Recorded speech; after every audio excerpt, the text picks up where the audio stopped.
Fatherhood isn't easy, but in Autismland, it's a journey like no other.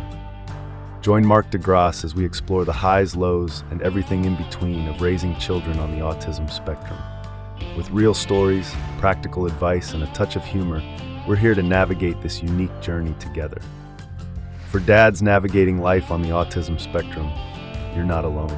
Hey everyone, welcome to Dads in Autismland, where we interview dads of autism and find out what their daily lives are like, what the biggest questions are that they have, and how their experience has gone with raising children with autism. Today I have a very special guest, Mark Olson, who is actually helping build families or communities of autism people and neurotypical people in order to actually support them in the long run. And he's helping answer the question that a lot of us autistic dads have, which is what happens after you're gone? What's going to happen to your child as they grow up and you may not be around? So we're going to discuss that and talk about his journey as an autism father. So welcome, Mark.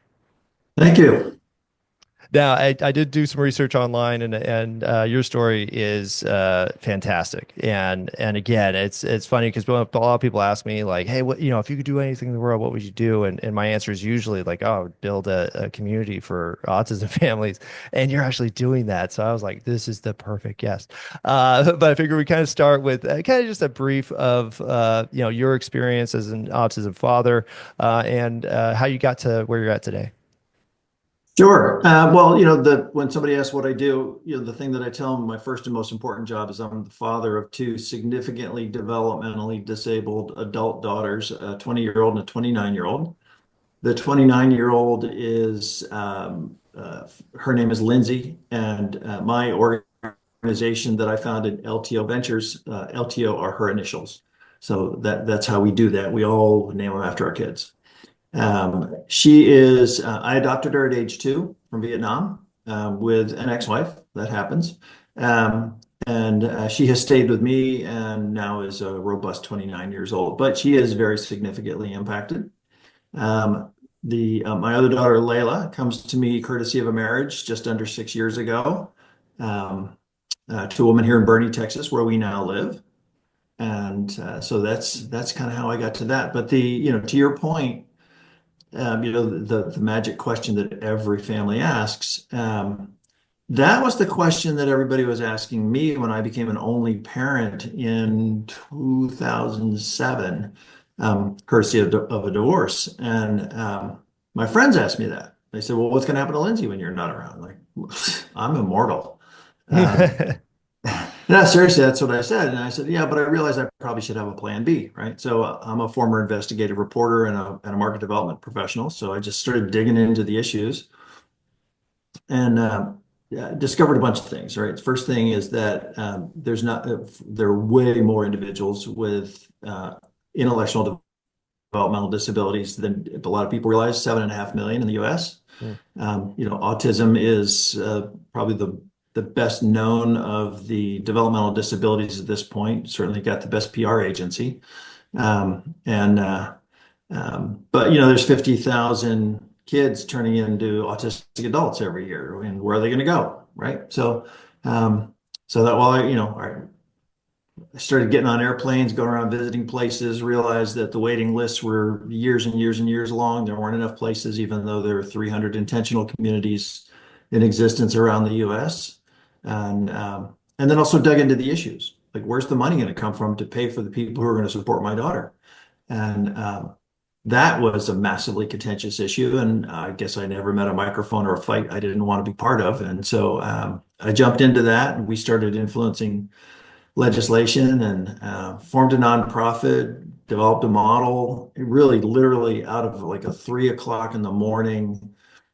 Woke up in a cold sweat epiphany and just said, what would a place where she would live, that she would want to live, where she would live her best life based on both her abilities and in consideration of her disabilities.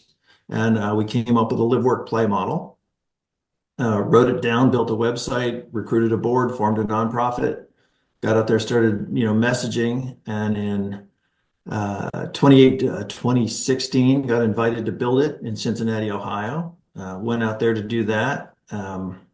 as part of a larger effort, changed some federal regulations that opened the door to be able to use Medicaid waiver funding to pay for those supports in intentional communities. And that kind of opened the door to my business. So LTO Ventures is the business that we have formed since 2010.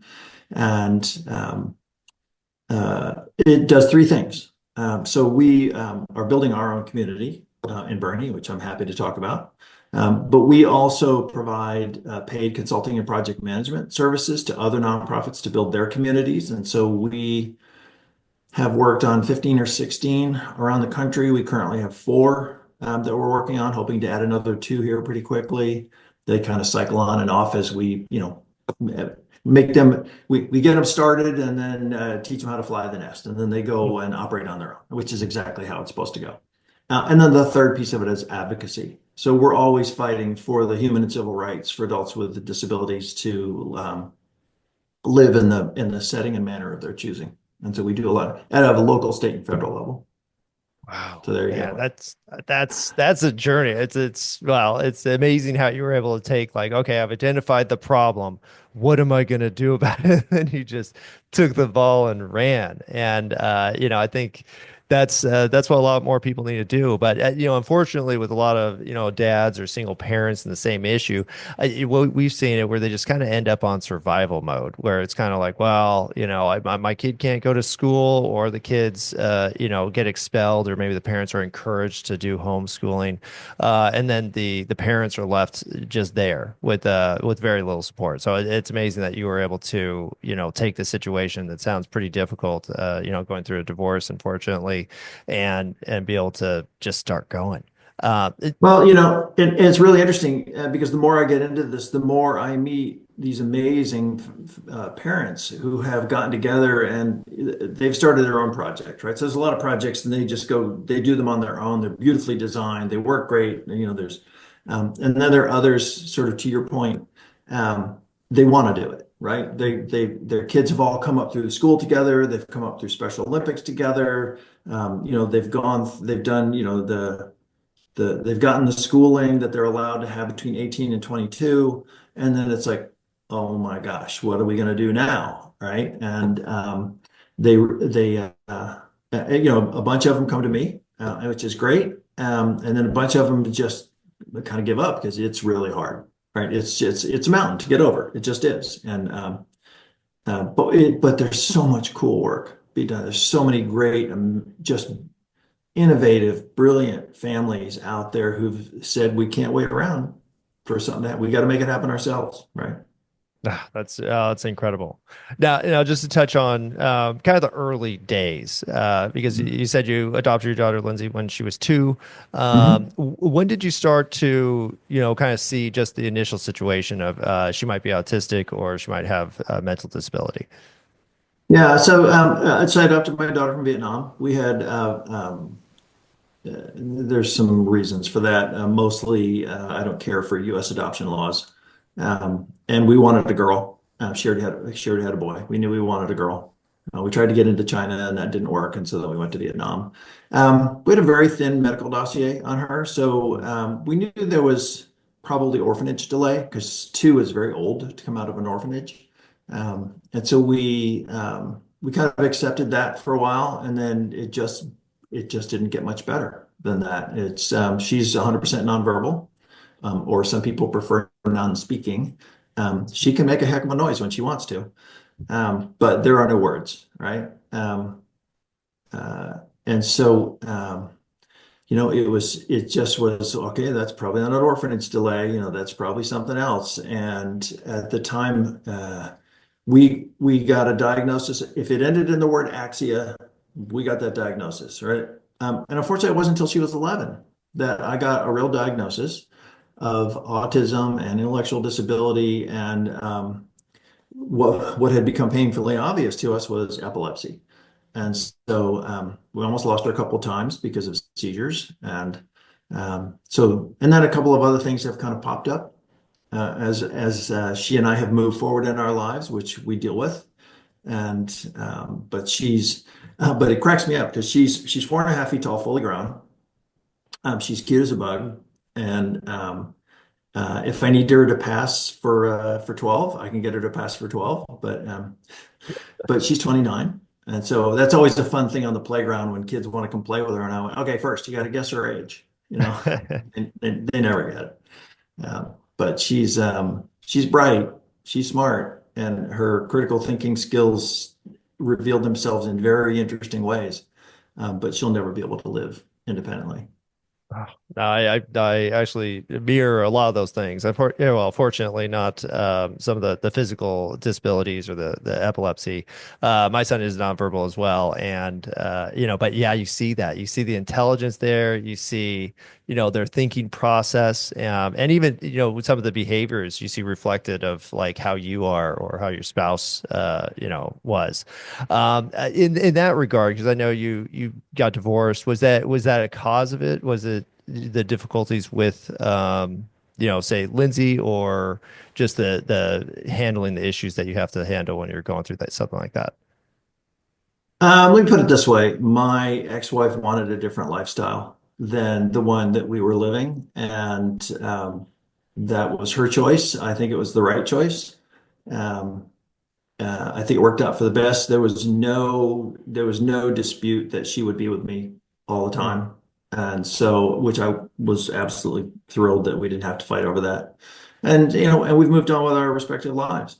And yeah, so that went on for a whole bunch of years until about 6 years ago. And as I was making my way back from Ohio back to Nevada, relocating after getting a project started in Ohio, I passed through Texas because I wanted to go see all these places. Like I know everybody in this business just because of the work I do, but I haven't always gotten to their setting, right? Their residential community, wherever it is, right? We know each other from conferences or webinars or things like that.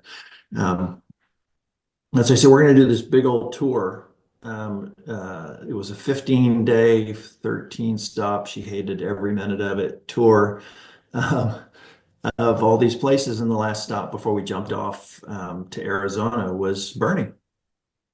And the woman, my wife, I had met online a couple of years before because a group here wanted to figure out housing, and she'd found me through searching the internet, and we talked, and she looked cute, and I was single, and but lived in different places, and so anyway, we get to Bernie, and my daughter needed a break, so we found a park to go to, and I said, just meet me at the park, and 3 months later, we were married. So.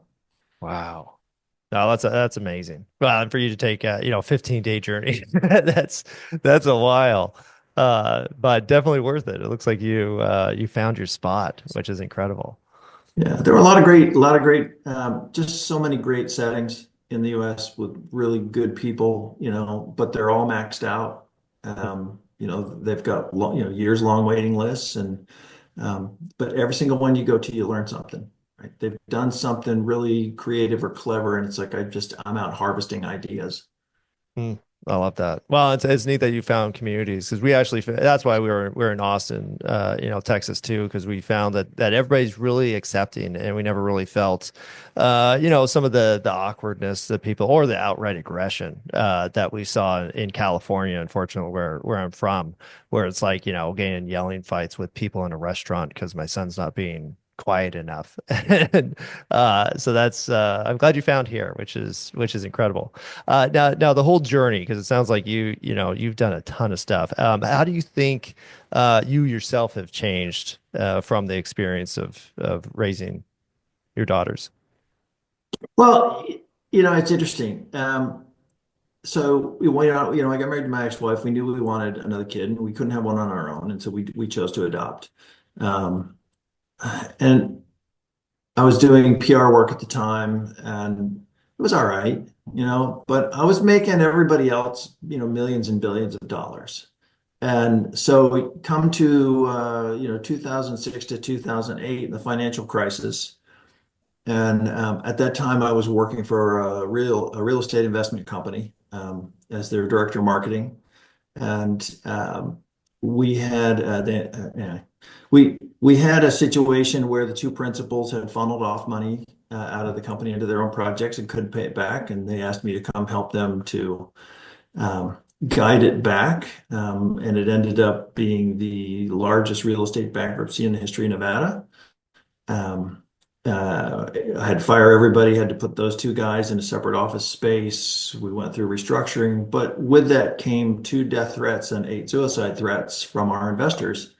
And I was the lead executive in the organization at that point. And once we got through all the courts and everything, I went, there's just there's got to be just a different calling for me somewhere. I've made billions of dollars for everybody else. I've acquired all these skills and this experience and this expertise. I need to put it to work for to help other people. There's got to be a give back, right? I got to give back. And of course, my daughter's sitting right there, and I'm looking at what greater purpose can I think, to create a place where she can enjoy her best life when I'm not around. And as I dug into it, I went, this is a way bigger issue than I originally thought. And then my little brain went off and said, there's a huge market opportunity here.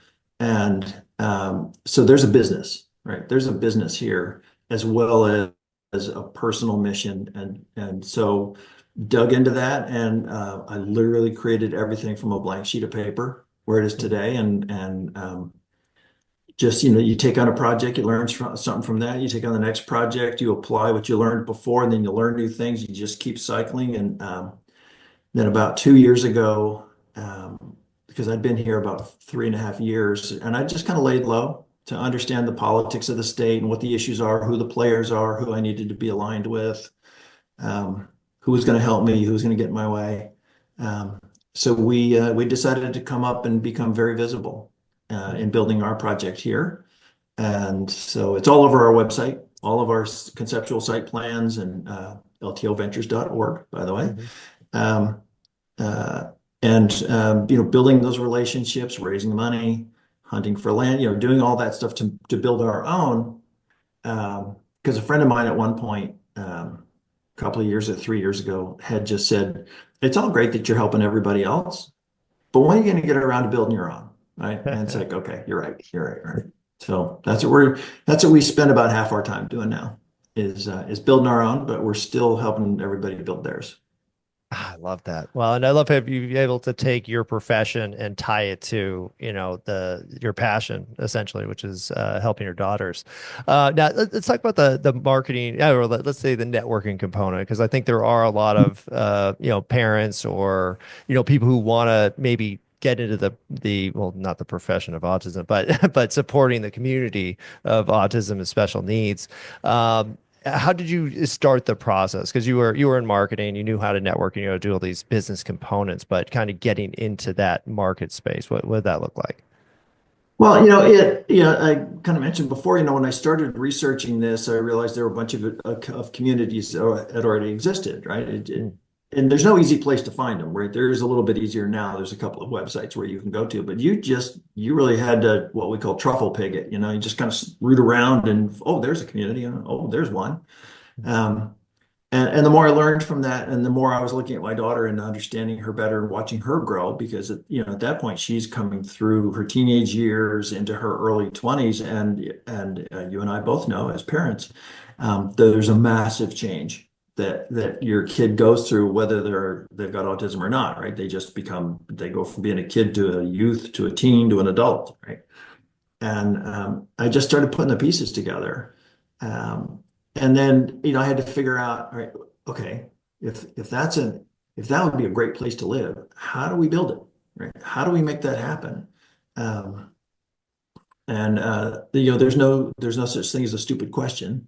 And so I love asking stupid questions and getting smarter, right? And so I just kept going around and asking and having people show me and tell me. And the beauty of where we are right now in building communities for adults with intellectual and developmental disabilities is people happily share everything, Mm. right? Spreadsheets, you want to know how we did our financials? Here's a copy of them, right? You want to see our business plan? Here's a copy of it. Here's our case for support. Here's our, and so, and then we do the same back, right? I share back all the time. So, parents that I get calls from parents who just want to know, where can I send my kid? Like, where would you recommend we go? Right. And I go, okay, here's this, and this. I have some ideas and I can make some introductions for you. Or they go, we want to start our own. And it's like, and then that kind of goes down a path. Do they want to do it themselves, or do they want to pay me to help them? Right. And I don't really care either way. There's plenty of people who want to pay me, so I'm not worried about that. But there are plenty of people who want to learn how to do it on their own. And so, we'll help in any way we can. Like I said, there's 7.5 million adults with IDD in the US, and only 16% of them live in a home of their own. 75% still live with their parents in their family home. And 1 million of those individuals live with caregivers age 60 or older. So it doesn't take a lot to figure out where the next crisis is coming in this, right? It's all those kids living with aging caregivers who are going to need a place to go. Unfortunately, other than the kinds of things we create, Texas, let's just take Texas for a second. 230 group homes have closed in the last year in Texas because the reimbursement rates to pay for the supports for individuals like your son or my daughter to live in that group home, they pay 10.60 an hour. And the legislature doesn't seem inclined to move from that. You can't hire people, you can't run the business, and so they shut down. That's not a good trend. But we're gonna solve it. We're gonna solve part of that, and that's where our advocacy comes into, right? So we're gonna spend some time in Austin this year fighting for pay increases. Hopefully, we can turn some of that around. Excellent. Well, we're showing up for that. Just let us know where and when, and we'll be there to help Yeah. and spread the word. Now, the questions and actually the support community, we found that as well, where everybody's super open. What is a question that you wish you would have asked sooner? Maybe as an autism dad, or maybe in the journey that you've done so far. Financial planning. Hmm. It's just number one thing. Number one thing. You got to start thinking about them at age 50 when they're age 5, right? You have to start putting money away. And not in their name, but you got to be setting money aside, right? Because you're not going to be around, right? And those supports take money, and where they live is going to take money, and nobody thinks about it, right? They're all like, we're going to spend money on all these therapies, and we're going to do the home modifications, and somebody's going to stop working so that they can stay home with a son or daughter. And then they get to 18, and then it's the fight for guardianship. If the individual needs guardianship or some, alternate form of protection, whether it's supported decision making or power of attorney, or, whatever's going to be the best for that individual. And then there's a point at which the parents are going, gosh, it'd be really, we'd kind of like to get our life back. Is there a place that my son or daughter can go to? And then you start to look at what it costs to do that, right? And it's not like what you do with your parents, right? When they're seniors and you're thinking about, okay, moving them into assisted living, okay, that's 3 years, right? When it's your son or daughter, it's 60 years, right? It's 50 years, it's 60 years, right? And they can't run out, right?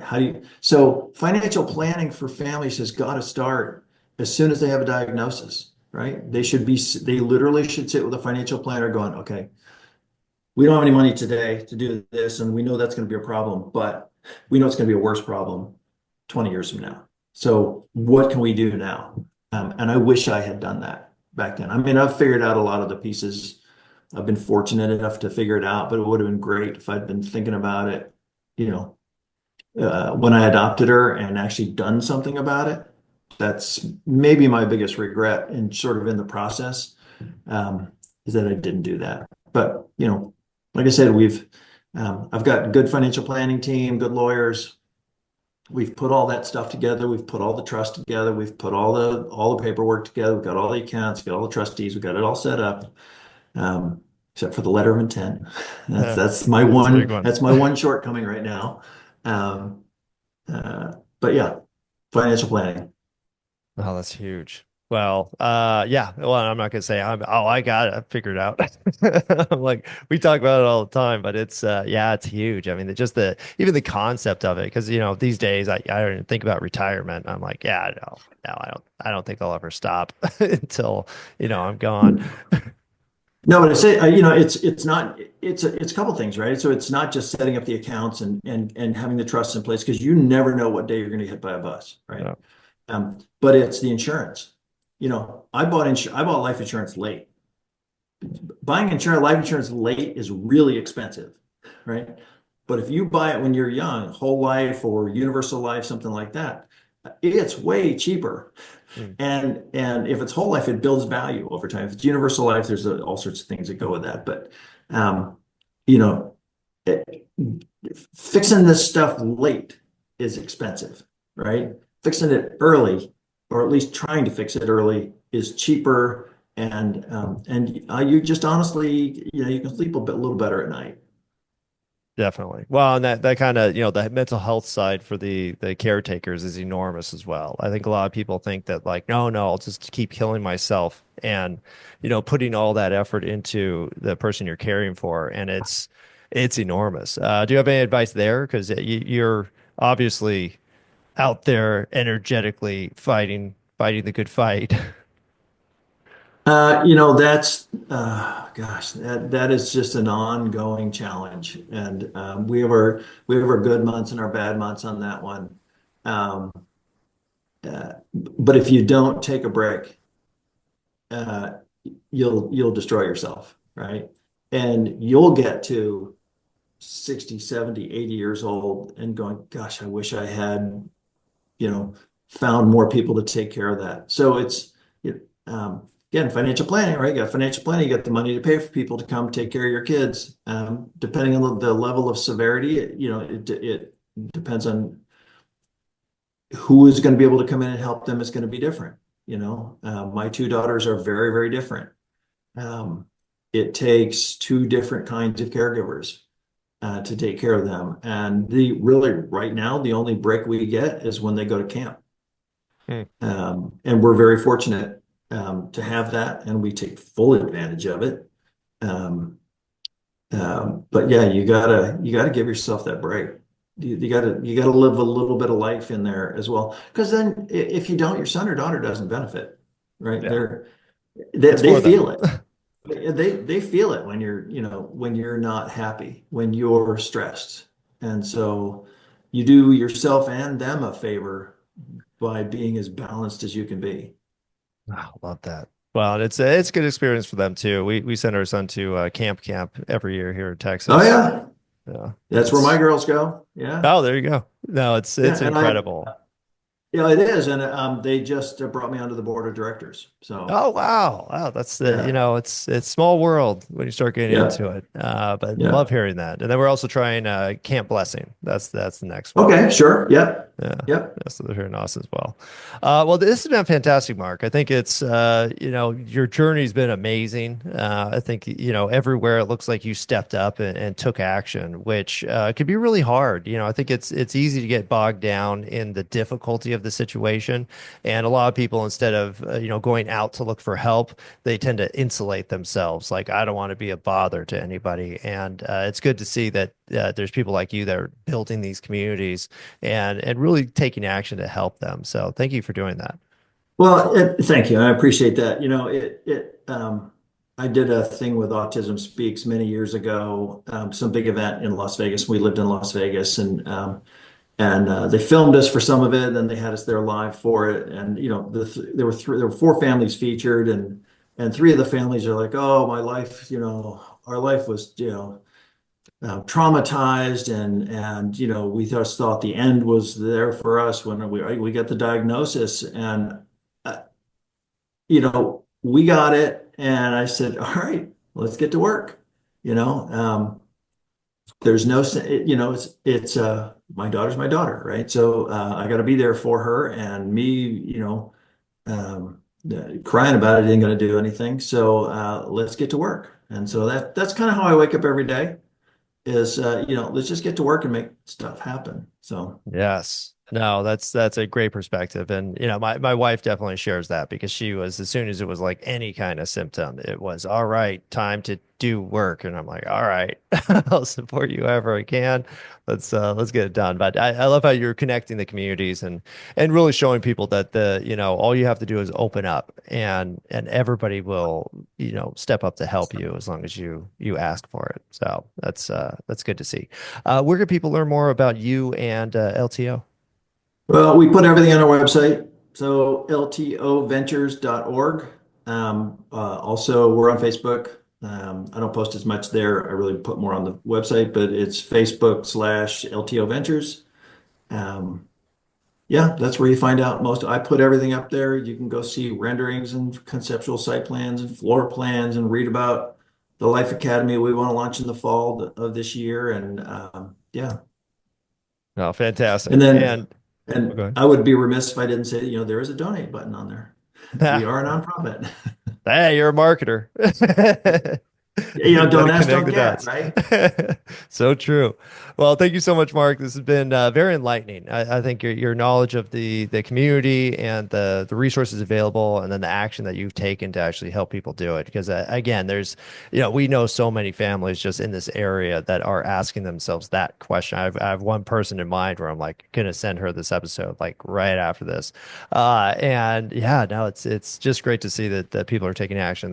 There is help out there, and I think that's the biggest message people should take from this, which is just get out there, just start working and start talking. And what you'll find is people like you that are out there to help you. So thank you so much. Well, and I really appreciate you out there spreading the word. So anything I can do to help you, let me know.